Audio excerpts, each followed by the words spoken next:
മുണ്ടക്കൈ ചൂരൽമല ദുരന്ത വാർഷിക ദിനത്തിൽ യൂത്ത് കോൺഗ്രസ് നേതാക്കളുടെ അസാന്നിധ്യം ചർച്ചയാകുന്നു. വാർഷിക ദിനത്തിൽ രാഹുൽ മാങ്കൂട്ടത്തിൽ ഉൾപ്പെടെ ആരും വയനാട്ടിലേക്ക് എത്തിയില്ല. യൂത്ത് കോൺഗ്രസ് ഫണ്ട് പിരിവിൽ വ്യാപക ക്രമക്കേടെന്ന ആക്ഷേപം ഉയർന്നിരുന്നു. പ്രവർത്തകരുടെ പ്രതിഷേധം ഭയന്നാണ് രാഹുൽ വയനാട്ടിൽ എത്താത്തത് എന്നാണ് സൂചന.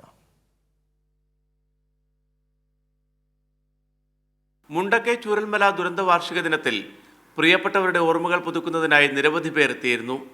ദുരന്തത്തിൽ വിട പറഞ്ഞവർക്ക് അന്ത്യാഞ്ജലി അർപ്പിക്കുവാൻ മന്ത്രിമാരും ജനപ്രതിനിധികളും വിവിധ സംഘടനാ നേതാക്കളുമൊക്കെ പുത്തുമലയിലും ചൂരൽമലയിലുമൊക്കെ എത്തി. എന്നാൽ യൂത്ത് കോൺഗ്രസ് സംസ്ഥാന പ്രസിഡന്റ് രാഹുൽ മാങ്കൂട്ടത്തിൽ ഉൾപ്പെടെ സംസ്ഥാന നേതാക്കൾ ആരും വയനാട്ടിലേക്ക് എത്തിയില്ല. ദുരന്ത വാർഷിക ദിനത്തിലെ യൂത്ത് കോൺഗ്രസ് നേതാക്കളുടെ അസാന്നിധ്യം വലിയ ചർച്ചയാവുകയാണ്. യൂത്ത് കോൺഗ്രസിന്റെ വയനാട് ഫണ്ട് പിരിവിൽ വ്യാപകമായ ക്രമക്കേടുണ്ടായെന്ന് ആക്ഷേപം ഉയർന്നിരുന്നു. വയനാട് ജില്ലാ ക്യാമ്പിൽ രാഹുലിനെതിരെ രൂക്ഷ വിമർശനമുയർന്നു. പ്രവർത്തകർ തമ്മിൽ കസേരയേറും കയ്യേറ്റ ശ്രമം വരെ ഉണ്ടായി. പ്രാദേശിക പ്രവർത്തകരുടെ പ്രതിഷേധം ഭയന്നാണ് രാഹുൽ മാങ്കൂട്ടത്തിൽ വയനാട്ടിലേക്ക് എത്താതിരുന്നതെന്നാണ് വിവരം. 30 വീടുകളാണ് യൂത്ത് കോൺഗ്രസ് പ്രഖ്യാപിച്ചിരുന്നത്. എന്നാൽ 88 ലക്ഷം രൂപ മാത്രമാണ് പിരിഞ്ഞു കിട്ടിയതെന്നാണ് രാഹുൽ അറിയിച്ചത്.